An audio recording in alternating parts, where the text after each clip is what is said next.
next time. So welcome to the second plenary of the day, which is Juan José Dolado. It's my role to introduce him, although I think Juanjo needs very little introduction for most of you.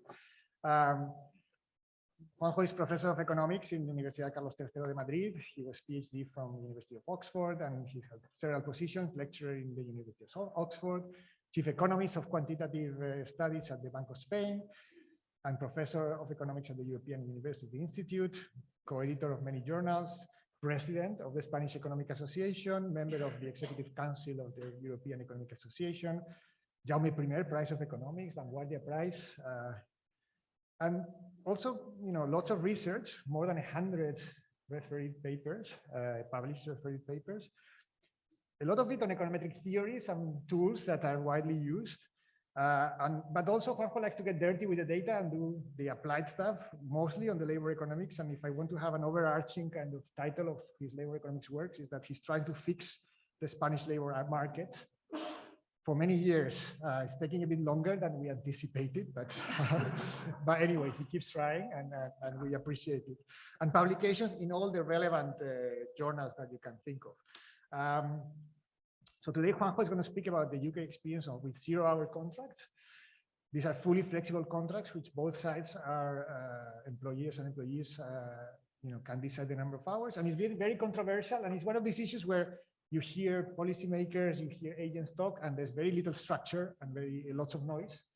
And I think it's great that Juanjo is bringing today some analytical structure and some empirical discipline to this debate, which I think is very important. And beyond all this, all the great research and academic achievement, Juanjo is an essential member of the Spanish Economic Association. His network of co-authors, PhD students, friends, and more friends is part of the fabric that keeps this community together, and we're very grateful for him about this. And it's not a surprise, being such a warm and dedicated person, that Juanjo has this great community of people around him.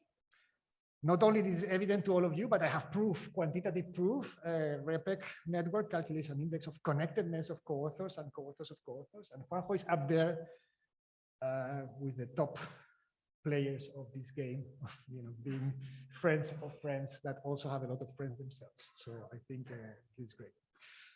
So as a natural follow-up of Juanjo's great academic profile and nice community of co-authors, friends, and students, SAEe, the Journal of the Spanish Economic Association, is preparing a special issue with current contributions linked to the research lines of Juanjo. So just before I give the word to Juanjo, and we give him a big round of applause, I'm going to ask Laura Mayoral, the Associate Researcher at the CSIC and the editor of this special issue, to give us some information about it. Thank you very much, Vicente. Can you hear me? Is this working? Yeah. So 1 year ago, the editors of SAEe, Virginia Marcos, Juan Moreno, and Manuel Vagues, wrote to Evi Papa and to me with an idea that they had, which was to publish a special issue to celebrate Juanjo's contribution. So both Evi and I were super happy to become the guest editors for that special issue. And what last year was just an idea, just 1 year later, it's a reality. So most of the papers are already available online. They are super high quality, and our job has been super easy thanks to this network that Vicente has just mentioned. We've received tons of applications of contributions. And as I've said, the quality is very high. So I like to encourage you to check them out. They, of course, given the interests of Juanjo that are very varied, these papers are also in very different topics, ranging from econometrics, macroeconomics, labor economics. And I'll also like to take advantage of this opportunity to thank all the authors, editors, referees. Many of them are in here in this room. So thank you very much for making this possible. And just to finish, I like to say, and I hope that Juanjo doesn't kill me for this, that I couldn't think of a better day to present this special issue in honor of Juanjo, because today is his birthday. Wow.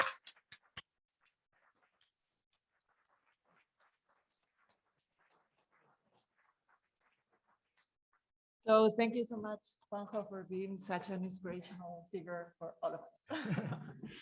Well, thanks a lot. Juanjo, the floor is yours. you are very kind, and you are worth this long career that still is not reaching an end. So you will have to still put up with me for a few more years. So thanks a lot to the organizers. Thanks to all of you for being here. I decided to talk about the gig economy. Okay, so the gig economy is something that we hear very often, but it hasn't been studied very much, especially because we still do not understand what's it about. So the paper I'm presenting is a paper with Hélène Turon and Etienne Lallet, two very good friends. And I'll tell you how we started thinking about this and what was the motivation of this paper. And it's about something that you may have heard, which is 0-hour contracts, which are very, very popular in the UK, and some sort of forms of it are already in action in other countries, including Spain. So what is a 0-hour contract? So a 0-hour contract is a contract which is very flexible. So it adjusts well to the preferences of workers and firms. I don't know, you can read it, this cartoon, but the guy who's been interviewed by the employer says, I like the sound of 0-hour contract. I never wanted to work too hard. Okay. And of course, one of the main users of these contracts is, for instance, McDonald's, which will show up again in a couple of slides, because these are industries of fluctuating demand. Okay. So what is a 0-hour contract? So why is it interesting? So, well, first of all, let me just say that there is a growing interest on the impact of the so-called gig economy. For instance, this morning, or yesterday, when I came to the symposium, I saw that in our tax, there is an affiliation, a single affiliation. My feeling is that in 10, 15 years, we won't have affiliations because university departments will hire tasks rather than persons. So we'll be teaching one lecture course in A, in University A, another one in B, and so on and so forth. And the same is happening, for instance, with, I don't know, techno engineers, IT engineers, and so on. They're working, they're becoming self-employed to some extent. So my prediction that this is going to happen also as well in academic life. So we should be aware of what are the consequences of the gig economy. And there have been recent surveys by Larry Katz and the late Alan Kruger, and recently by Boeri, Kruger, and Phil Gothos, sort of measuring what's the share of the gig economy. No? And it's about 5% to 15%, but on the rise. What are 0-hour contracts? So 0-hour contracts have become, I have a graph, but I don't think it's in the slides, about Google Trends for 0-hour contracts, have drawn plenty of attention, and especially in the UK, which is where they are more widely used, and they have been subject to a heated debate. It's a bit like the debate about the riders of Voodoo and Just Eat and so on, which is whether they are exploitative contracts or they are just contracts which are sort of demanded by users, by workers.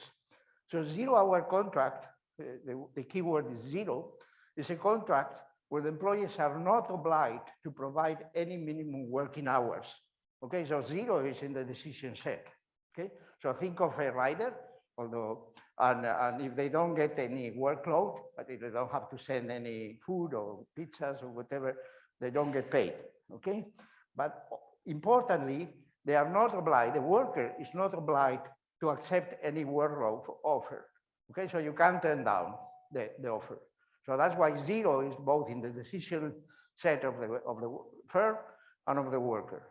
Okay, so there has been little research on these labor relations and how they affect workers and firms, especially because there have been scarce data.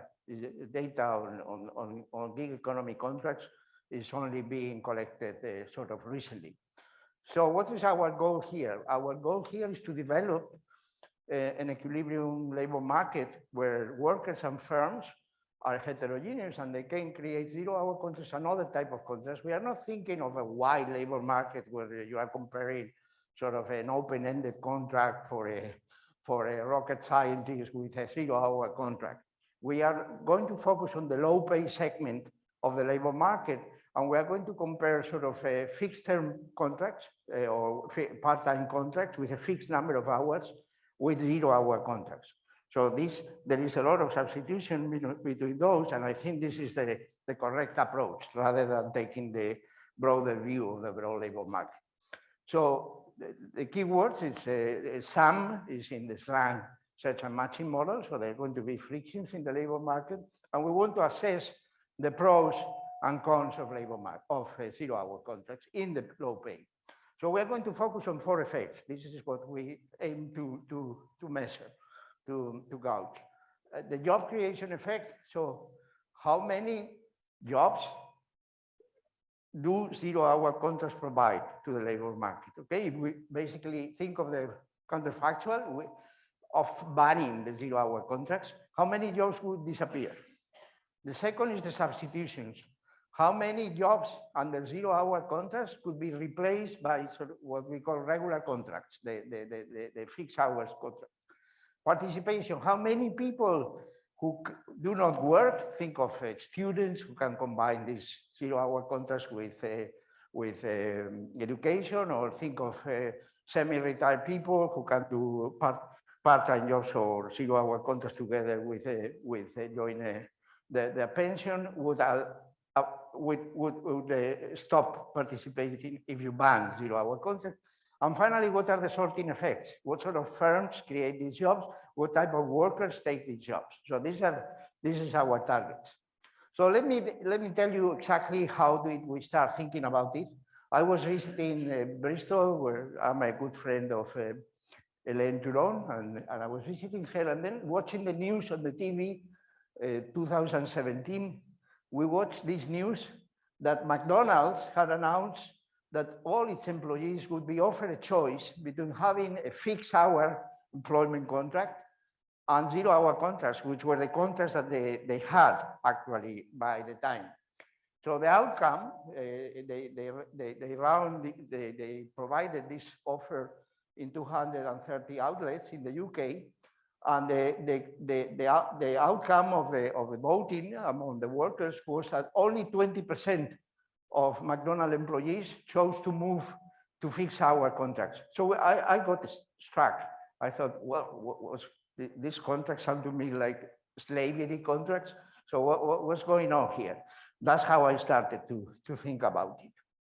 So the literature, there is a growing literature, not just on 0-hour contracts, but in the gig economy.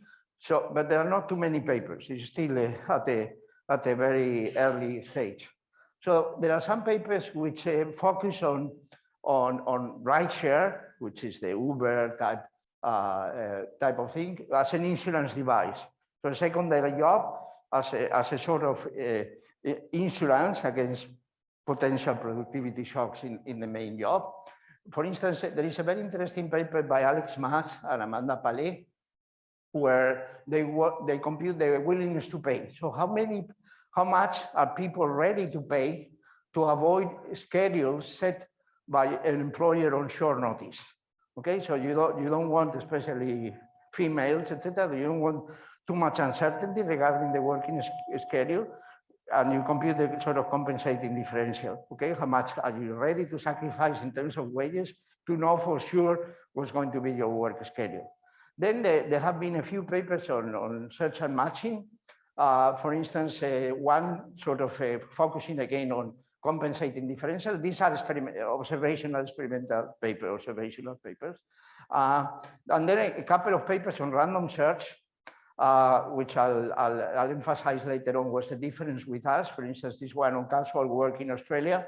But the problem of these papers is that they found to us very large effects. For instance, a ban on casual work, which is 10% of work employees in Australia, increases the unemployment rate from 7 to 13%. And the reason is basically because in this market, there is no heterogeneity. So firms randomly decide whether to choose to open a vacancy for a fixed hour contract or for a flexible labor contract. So when you ban them, many people lose their job, and we think this is a bit. And then specifically on zero-hour contracts, there is a paper by Data Yuponi and Machin, which basically what they look at what happened in the UK when there was a minimum wage hike in 2016. And basically what they find is when the minimum wage raised a lot in the UK in that particular year, there was a large increase in the use of zero-hour contracts in low-paid sectors, like for instance, social care. Okay, so that we are going to try to interpret this result. So what are going to be our strategy? What's our contribution? We are going to model, remember the 4 effects that we want to measure, and we want to model incentives on both sides of the labor market to operate with zero-hour contracts. So we have heterogeneous firms, so firms which basically differ in how demand fluctuates in sectors, and workers with relative valuations of the variable time. So think of students, semi-retirees, and so on and so forth, unemployed people, etc. They may have more time, less time, etc. So the evaluation is going to be heterogeneous, and this is what is going to lead to the sorting. Okay, so we take a shortcut, which is because we focus on the low-pay segment of the labor market. We are not modeling wage bargaining, so we are not going to focus on compensating wage differentials or anything like that. We assume, and this is backed by the data, that they all get the minimum wage. So when you look at the wages of people in these jobs and in these contracts, you see that the variation around the minimum wage is plus minus 5% or something, 5–10%. So as a shortcut, we take this assumption that they all get the minimum wage. And one of the experiments we are going to run is what happens if you raise or lower the minimum wage. Okay, so that's basically going to be. So let me just give you a short review of what is this. What's the status? What's the labor status of people under these contracts? So in the UK, typically in most countries we have employees, so wage earners, so people, trabajadores por cuenta ajena in Spanish, so the salaried workers, and then we have self-employed.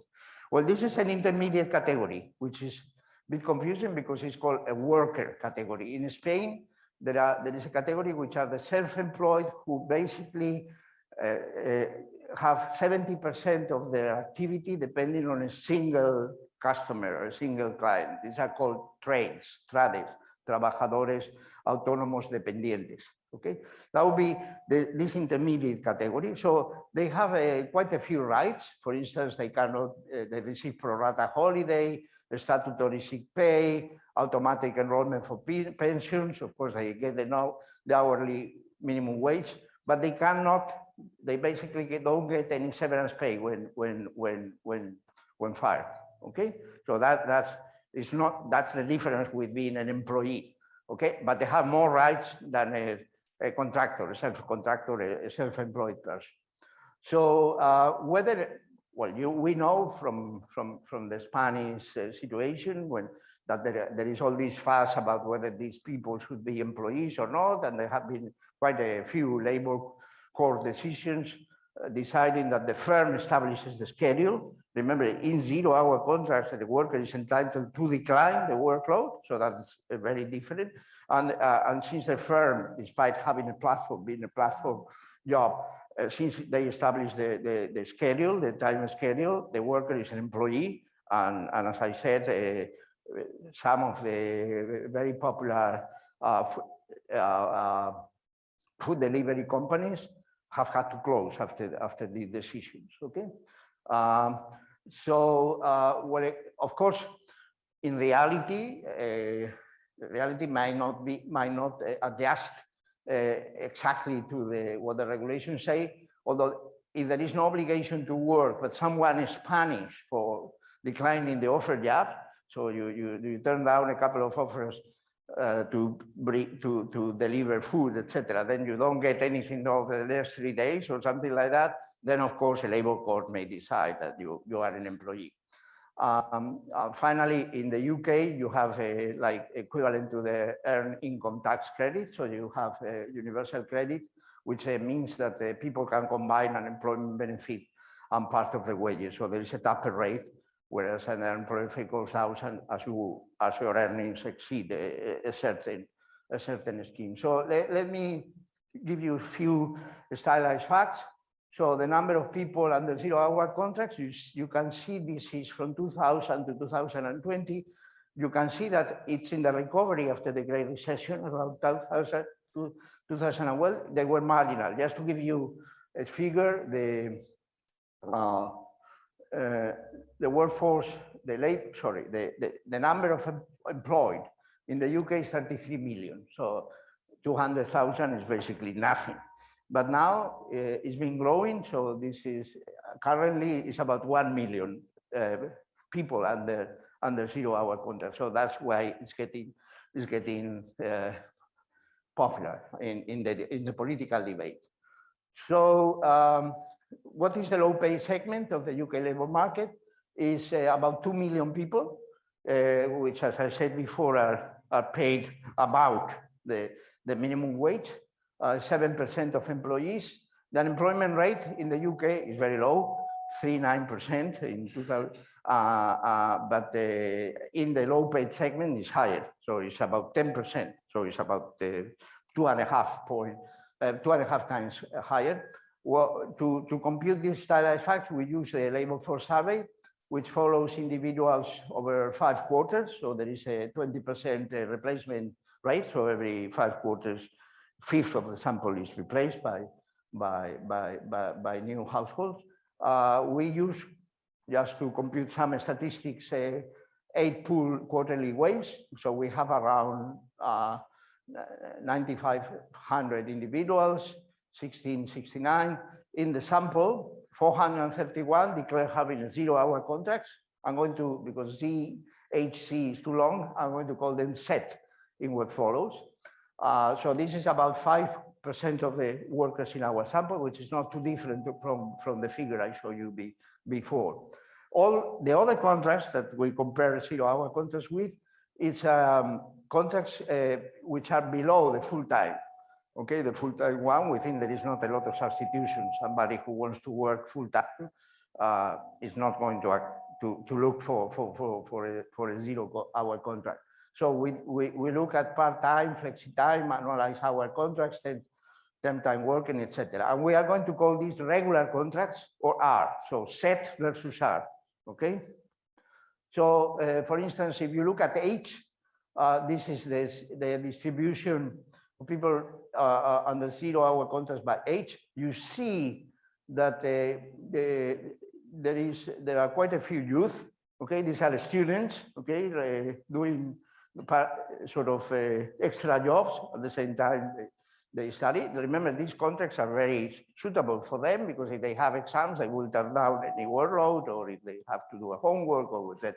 And then, of course, you have all the people. For instance, what we call in Spanish, in Spain, asociados. In England, they are 0-hour contracts people. So I call somebody to give a lecture from 4 to 5. If you say yes, then of course I'll pay you the rate and so on and so forth. So you see that there is a probability, a sort of thick tail at both edges of the wage distribution. When you look by education, when you compare 0 and regular contracts, you don't see big difference. As I said before, yeah, many 0-hour contracts are low-skilled ones, but there are the ones I just described. For instance, the British universities are big users of these types of contracts. Also, proctors in exams have 0-hour contracts. Okay, this distribution by qualification is not too different. When you look at tenure, of course, 0-hour contracts are much have a much higher tail at short duration. So less than 3 months, 13% versus regular contracts, 4%. But we still found that there were people who have been on 0-hour contracts for about 10 years. Remember, these are not fixed term contracts. So you can be a rider for a long time. So For instance, when you look at working hours, people under 0-hour contracts work about 20 hours a week on average. Higher standard deviation, of course, much more uncertainty about the working schedule than in continuous. Remember, these are part-time, okay? So it's not open-ended, so it's about 30 hours, 28 hours, much lower hours variation. When you look at the industries where 0-hour contracts are mostly used, you have social work, health and social work, accommodation and food, wholesale, retail, and education. Okay, these are the sectors. When you look for occupation, for instance, like 60% of 0-hour contracts are in semi-routine and routine occupations. So there is some evidence given that the distribution across by education is not different from the regular contracts. There seems to be some evidence of overqualification under set contracts, and the distribution by gender, 57% of set employees, of 0-hour contract employees, or not employees, workers, are females, versus, that's the difference with the share in regular employment is not significant. So the women, there are more women, but there are also more women in regular contracts. So when you look at the longitudinal data, which we are going to use to target, to calibrate the model, to do counterfactuals, what you see, this is the transition matrix between non-employment to 0-hour contracts and regular contracts. What you see is that there are very few people going from regular contracts to 0-hour contracts, whereas there is a much higher flow of people from set to hour contracts. Okay, so the people in the 0-hour contracts, some people seem to like to have a more steady workload, and they transit onto 0-hour contracts. And of course, it's easier to get into unemployment from 0-hour contracts than from regular contracts. Okay, so what's the model that we have in mind? The model is a standard model where we have the keyword is going to be heterogeneity. Okay, so we have all agents are not heterogeneous in how they discount the future. They all use beta.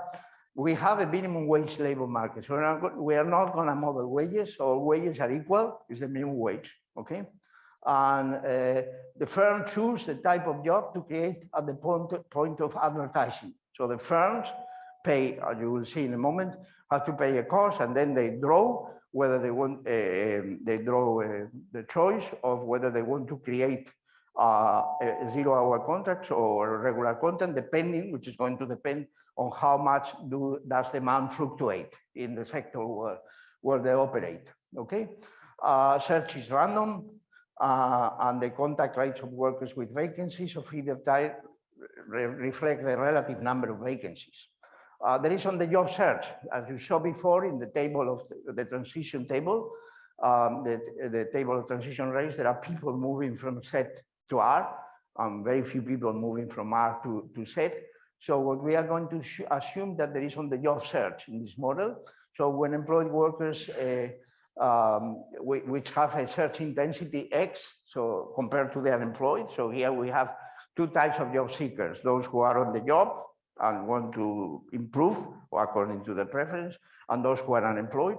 And the job intensity, you may think that the job intensity of people who are already employed is lower because they have to work at the same time that they look for a job, or maybe higher if you think that the contacts are an important ingredient in the search for jobs.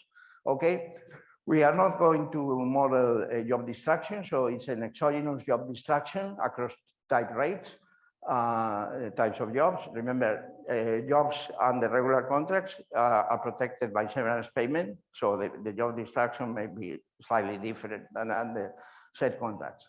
So what do workers do? Well, workers can basically be unemployed or non-participating or employed.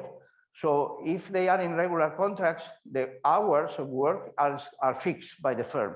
So the firm chooses age, say 28 hours, and you work 28 hours, and the firm has to pay you for 28 hours, irrespective of whether demand is high or low, conditions are not closing down. Then in set employment, H is drawn from a distribution which is job specific. So it's going to be determined by fluctuating demand, okay? So the income, labor income of individuals is the wage, which is exogenous. Remember the mean wage times hours. And then remember, because of the negative income tax, they can combine unemployment benefits, B, with part of the labor earnings at the upper rate tau. Okay, and this is one of the things that we are going to do. What happens if you change the upper rate? What's going to happen with the composition of jobs? And workers are heterogeneous in the sense that they have a number of hours available for work. So think of a student, exam time, very, very little available time, holidays or standard lecture time, they may have more time, okay? So the availability is called A, okay? And availability follows a specific distribution. So if they have to work more than 8 hours, then they have suffered this utility cost. So let's assume that this utility cost is linear with parameter alpha. So alpha is going to be like the marginal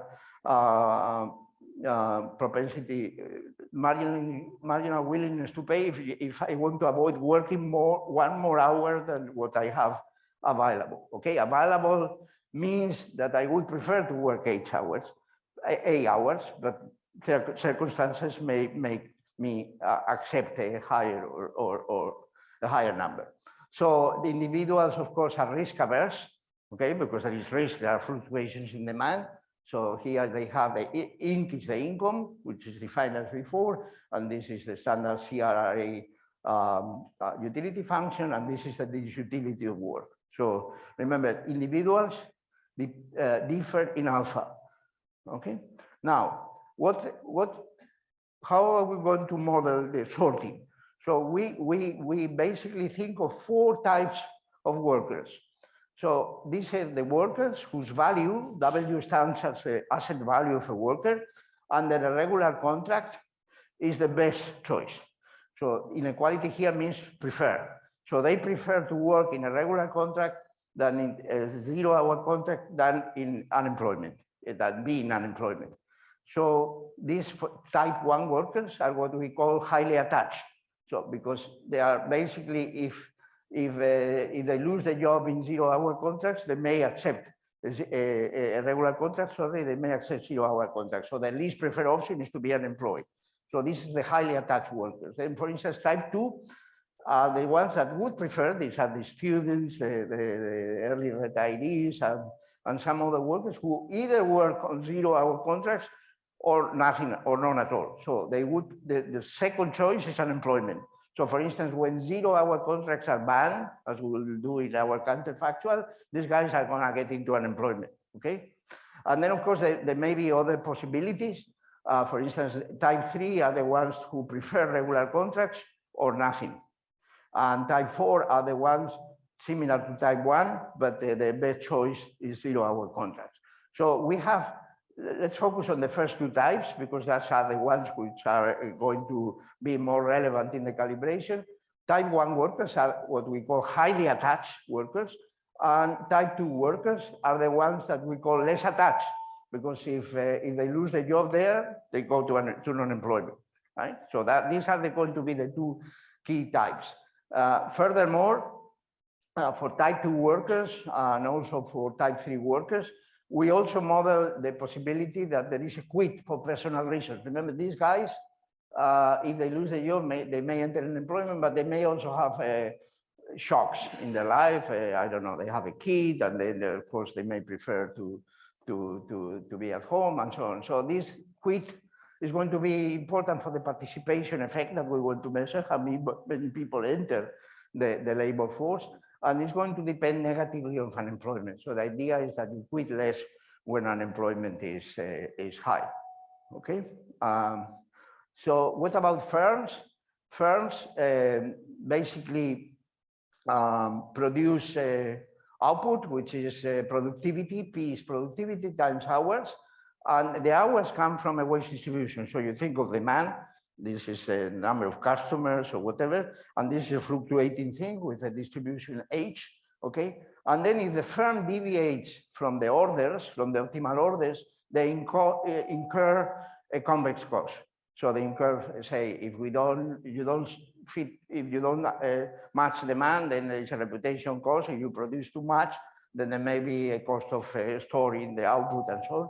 So the profit of the firm is going to be productivity minus the wage, so that's the surplus, minus a quadratic cost, which is the deviation of actual hours from optimal hours, okay? Which is, which is given by this distribution.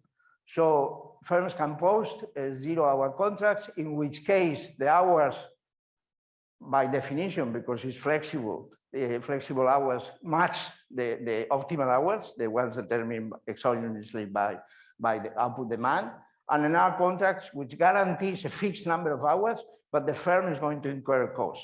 So a firm opening a 0-hour contract does not suffer the quadratic cost, because it can freely adjust the number of hours, whereas a firm under 0-hour contracts is going to suffer it. So why do firms, why the hell are they going to open 0-hour contracts?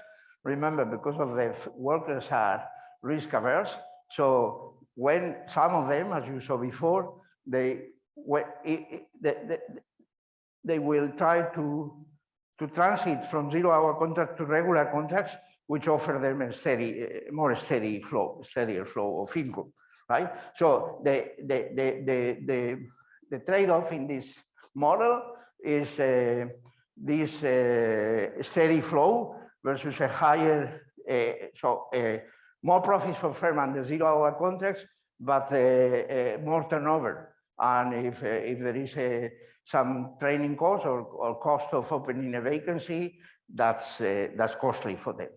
Okay, so we think of 3 types of firms. So we have firms. This is the value of a firm of creating a vacancy. This is a vacancy under Z. This is a vacancy under R.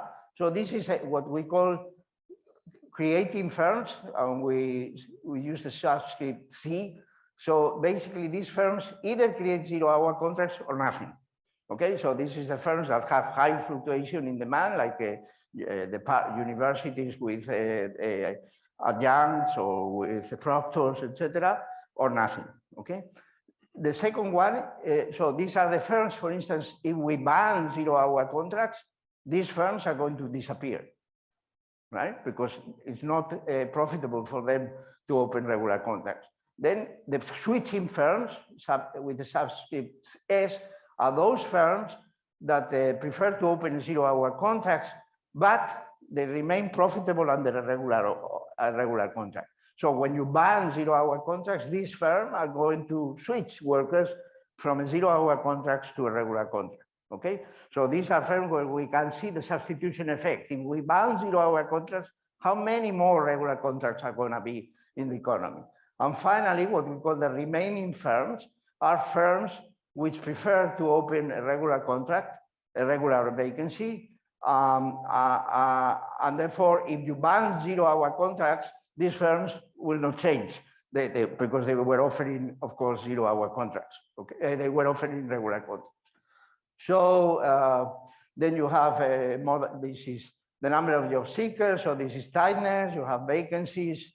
You have the unemployed. This is the matching efficiency of on the job searchers. So these are workers who are either in continuing firms, in creating firms or switching firms, which are the ones that create 0-hour contracts. And these workers, remember, may switch. They may be looking on the job for not for another 0-hour contract, but from a regular contract. That's going to depend on the degree of risk aversion in the economy, and so on and so forth. There is a flow cost of opening a vacancy. And then, of course, there is a free entry condition, which establishes the rule of firms by which they enter the market. They have to pay this big K cost. This is the cost of opening a job, opening a job position. And then you decide in a lottery, basically, whether, or depending on your, not on the lottery, depending on your distribution of hours, whether you want to open a set contract or you want to open a regular contract. So that's the three possible set contract or a regular contract. And remember, the set contract could be in continuing firms or in switching firms. So you have three choices. So I will skip the laws of motion. Yeah. By the way, stop me whenever you wish. Can you have half full professor, half associate? I mean, that you don't consider mixed in a firm, either has all. No, this is a standard Morton Simplicidis diamond. So one firm, one worker. Okay. Now you could extend that, but as a simple beginning, we use one job, one firm. This is the asset value. So remember all the transitions that you can make, including quitting or moving from a set hour contract to a regular contract, etc. So the equilibrium is the standard equilibrium where workers optimize, firms optimize, the free entry condition is satisfied, and because we are looking at the steady states, we also ensure that there is a time invariant ergodic distribution in steady state. So how do we calibrate these models? Remember, the target is to do counterfactuals. We want to see what happens if we ban 0-hour contracts. That's the idea. So we match the data to the share of unemployment, or the shares in employment or unemployment. So the three states, which is unemployment or 0-hour contracts and regular contracts. So we want to match the share of people in these three labor market states. The distribution of unemployment duration, okay, because we basically the inflows and outflows in each of the states, the key parameters are going to be determined by how long they stay in each of the jobs. And then the distribution of, well, this is the job tenure and then unemployment duration. So overall, we have 15 targets. There are some parameters which are set, for instance, I don't know, the discount rate, which is 4% per year. The model is 2 periods. Remember, this is high fluctuations in 0-hour contracts. So we don't want to use a low frequency period. We don't want to use 1 quarter. So we use bi-weekly data. Okay, so over 2 weeks, you can think that there is going to be enough fluctuation to match the data. So the wage is a minimum wage, which is 7.5 pounds per hour by 2020. Then the B is the unemployment benefit under the universal credit, which was like 300 euros this is per week, 300 pounds. And tau is the what was tau? That's the taper rate, 63%. Okay, and then there are calibrated parameters to match the targets. So we have these are the distraction rates, the efficiency rate of on the job search with respect to the unemployed, etc. This is the mean of the quitting rate. This is the proportion of type 1 workers and the proportion of type 2 workers. Remember, type 1 workers, highly attached, type 2 workers, less attached. Okay. This is the distribution of workers, but I think it's better if I show you a graph. These are the transition matrices. So this is how the model fits. These are 0-hour contracts. This in orange you have the data, in blue you have the simulated data, and these are durations and tenure. So the model does a good job in sort of fitting. Of course, there are some deviations in some of the distributions. This is the duration of unemployment, and this is a duration job tenure in R contracts and in set contracts. The observed one, the one I showed you before. And this is, for instance, a graph which shows you how firms are going to short. So here you have, we use a beta distribution to simulate hours, which is, the beta is very flexible. So this is the mean of weekly hours, and this is the standard deviation of weekly hours. These are optimal hours, so this is how demand is So what you see is basically when the average weekly hours are low, okay, less than 20 hours. And the standard deviation, by the way, notice that it goes the other way. So this is low volatility and this is very high volatility. So when the average hours are low and there is high volatility, firms are type C. So they're the ones who prefer to create 0-hour contracts, and they won't create regular contracts. Okay, these are the highly volatile firms. Then you have the other at the other corner of the figure. This is a very stable demand. Okay, low volatility. Remember, this is going down, up as we move up, and high hours. These are the firms who do prefer to have regular contracts. Okay, the stable demand. And in between, you have these firms, which are when they would change regular for set contracts and vice versa.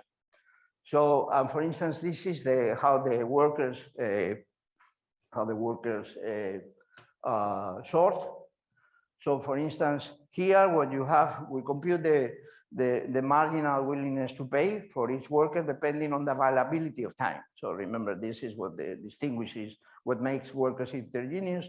And here you have the available number of hours from another beta distribution. So basically, what you see is that, for instance, type 2, which were the less attached workers, okay, the less attached workers would be in areas where the available hour workers are not high.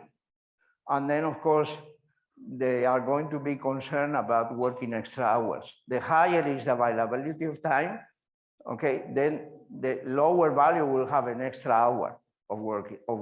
The marginal utility of an extra consumption is going to be lower, and therefore you will be less willing to pay for an extra hour.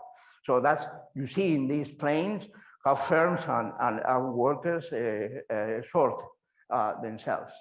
So the first counterfactual is going to be a ban. Okay, so we ban 0-hour contracts, right, and see what happens.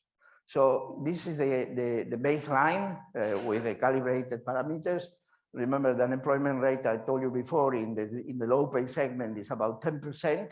Okay, so the employment rate is about 89%. And here you have, there is gamma Z is the share of vacancies. Remember, when a firm open a vacancy, it could be of three kinds. They could be a 0-hour contract vacancy in the creating sector, among the firms that only create 0-hour contracts, then in the substitution sector, okay, and in the remaining sector, there will not be any creating regular contracts because these are the firms that want to create only regular contracts. So we cannot identify the three weights. We can identify one of them. The three, of course, are up to one. So we make choices about the share of firms in the creating sector. The creating sector, remember, these firms which are going to be mostly affected by the ban on the 0-hour contracts. So we assume we take a grid between 0.25 and 0.50. Let's focus on 50% of the weight of these 0-hour contracts are 50% of firms. Then you see that the employment rate falls by 4.4 percentage points. Okay, so jobs, this is the job creation effect. When you look at the unemployed, the unemployment increases by 2.7 percentage points. So why do these numbers differ? Because there are some people who quit.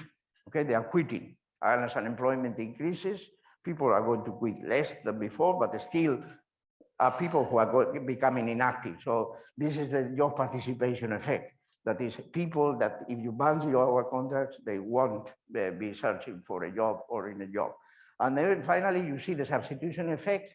So the share of people under regular contracts in the labor force in the baseline, so in the model with 0-hour contracts was 85%, now increases by 4 percentage points. So these are people who were under 0-hour contracts, they are banned, and then the firms offer them a regular contract. Okay, so that will be the substitution effect. So to summarize these results, the job creation effect implies that the share of set in L goes by 5% points. This is the mass of people who would be disappearing. Okay, and the unemployment goal. This is the fall in the labor force participation, and the unemployment rate goes up by 2 percentage points. The substitution effect is 4.3%. So out of these people, 5.1, 4.3 find a job under a regular contract, and the others leave the labor force. So the participation effect, those who become inactive, is about 4 percentage points. The welfare, you can see what, because we have a consumer, we can compute consumer equivalent units given the utility function. We see what is the welfare change, and we do that for different workers with very low available time, more available time, and so on over the quantiles of the distribution of available time. On average, is about 2% fall in welfare, which becomes neutral if workers become more risk averse. So when risk aversion is about 3 to 0.8, the welfare gain is 0, so it's offset. So of course, if people are more risk averse, if you ban 0-hour contracts, that's good news for them, no? That would be the idea. So basically, firms do not fully respond by posting an equivalent number of R vacancies due to type 2 workers, due to the less attached workers. Remember, the less attached workers are workers that either work under 0-hour contracts or they go home. Okay, that's the reason why you have this effect. So what happens if I increase the minimum wage? So we calibrate the effect of an increase in the minimum wage of 3%. What do we get? Well, if you look at the areas of the sorting of firms, what you see is the type C firms, the firms that were creating 0-hour contract jobs, expand. Well, why? Because now if you increase the minimum wage, it's going to be more costly for firms offering regular contracts because they have to pay these hours, 30 hours or 28 hours, irrespective of whether demand is high or low. Okay, therefore, that's going to make these firms less profitable, and they're going to switch to 0-hour contracts. So what you see is that the type C firms, the firms offering 0-hour contracts, are going to expand. The same happens with the firms in the remaining contracts. Well, the remaining contracts, remember, are the firms which prefer to open, or they have a steady demand, okay, low fluctuations in demand. They would prefer to open a regular contract. So if you ban 0-hour contracts because of the substitution effect, these firms are going to expand. And of course, the area in between, which is the one where the substitution effect is taking place, is shrunk, because of course, changing a zero for, changing a 0-hour contract to a regular contract now becomes much more costly because you have to pay the minimum wage. Remember, under a 0-hour contract, the raise in the minimum wage does not affect too much firms because they can always set the workload to 0 and they don't have to pay anything, right? So that's the idea. We also do changes in other labor market regulations. For instance, a rise of 10% in unemployment benefit. Remember, if you increase unemployment benefit, you are going to increase the outside option.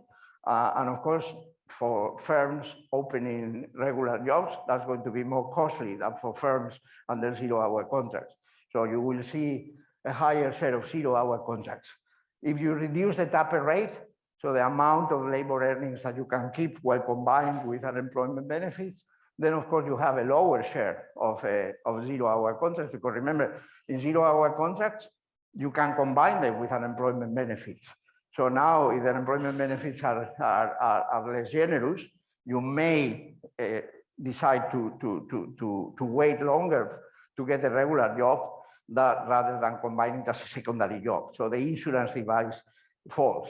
And finally, if you raise the number of regulated hours in regular jobs, so this is, for instance, if you increase The number of hours in part-time jobs from say 28 to 30, it's a 10% increase. Of course, this goes against firms opening regular contracts because they have to pay the higher number of hours, irrespective of whether demand is high or low. So that's going to increase again the share of, in the paper you have the corresponding. So just, I don't know how I'm doing in terms of time. So just to conclude, so our calibration results, remember the motivation was this refusal by the McDonald's workers to get their 0-hour contracts converted into regular contracts, which we find very puzzling. Okay, basically what we say is that if you allow workers to choose according to their preference, then banning 0-hour contracts is not going to be a good idea. Okay, that's basically the message. So banning 0-hour contracts reduces welfare when workers are not too risk averse, as we saw before. If they are very risk averse, then this may be a ban will be welfare increasing, and banning 0-hour contracts will increase unemployment and reduce participation. Okay, because we have all these retirees and students who otherwise wouldn't be in a job. Of course, there may be exploitative features in 0-hour contracts that we don't model. So we think in this model, if the worker declines the workload, nothing happens. The next period, remember the fluctuations in demand are IID across time. So next period, you get the same opportunity. You are not planning for that. So we think we would recommend availability of 0-hour contracts to matches where workers opt between 0-hour contracts or a regular contract when offered that choice. So let the people choose, okay? Don't impose one type of contract over another.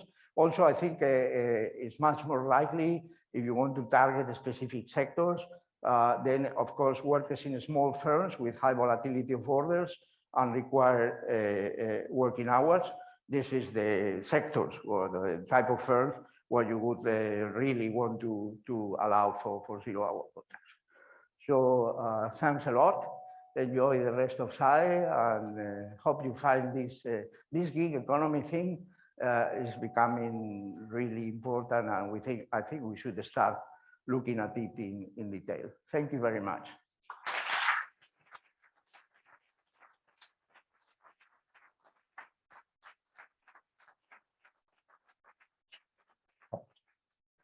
Time for questions from the audience. Okay. Yes. So what I see from your results, I don't know if people hear me or not. Yeah. Okay. So what I see from your results is that if you increase the minimum wage, you're gonna, stimulate the gig economy. Yeah. So the question is that a good or a bad thing? What about welfare? What about Welfare. Is that welfare? Is that a good thing or a bad thing for workers? Well, remember, in this paper, we are talking about an ideal world, okay? So where people choose in your model, that's going to decrease welfare. Yeah. Definitely. Yeah.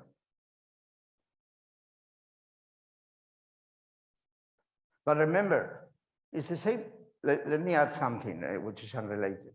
When we talk about flexibility, for instance, in the Spanish labor market, fixed term contracts and so on, when you ask people, most of them are involuntary. But the example I gave you about McDonald's, which of course doesn't have external validity, but there were 120,000 people asked for that, shows that there was voluntary. So that there is a big difference in that respect. Thank you. Can you go to slide number 19? Slide number 19. Yeah, Okay, because wow. I don't know if I get the question. Yeah, and maybe my question have no sense, depending on that equation. Yeah, that's 19. Yeah, that one. is basically you are punishing in that equation when the workers have to work too much hours. Imagine that I want to work only 10 hours, Yeah, but I get a contract for 20 hours. yeah, Then this is punished in that equation. yeah. They are isn't it? going to suffer the disjunctivity Okay. of 1 hour. Yeah. And some people will have a high alpha and suffer it a lot, and some people will suffer less. Yeah. But if you want to want 10 hours, but you have a contract of 5 hours, Yeah. you are not punished in that equation. No, you work less than your available time, then that's Okay. asymmetric. Because When you model the supply side, the firms, you are punishing both the deviation from high or low, because it's a quadratic formula. No, but that was for firms. Yeah. Remember, this is linear for workers. Yeah, but to me, this is So why for you firms, this was Yeah. the profit function. and why you model in a different way, because it's basically if I am a worker and I want to work 10 hours and I receive an offer of 5 hours, Yeah. I'm not super happy with that. And I don't know how this modelization that you have introduced is driving the results that to some extent is like. But if you choose freely a part-time job, which gives you 30 hours a week, then of course you're choosing your optimal number of hours. The firm is committed to pay you the 30 hours, guarantees the 30 hours. Of course, they may have to close if demand is too low. Whereas, so here we are basically comparing a firm with a fixed term and then any type of hours. For people who are risk averse, so they will suffer if fluctuations are very high. Those with a high number of available hours will suffer less. Those with a smaller number of available hours will suffer more. That's what the exercise is about. We don't think it's fair to compare the 0-hour contracts with open-ended contracts, full-time jobs, etc. I think this is a different margin of choice. Okay, yeah, to close the question, is basically if this result that you have shown is robust when you introduce this kind of punish if you deviate too much or too low in the kind of the workers, because to me this is something important. If this is robust, if you introduce that the punishment for deviate too high or too low is robust in your model and your results still are there, I think this will be interesting or yeah, but remember, golden rule of 0-hour contracts, either part can decline to offer any workload. So you cannot be unhappy. If you are unhappy, you say, no, I'm not taking this shift, and that's it.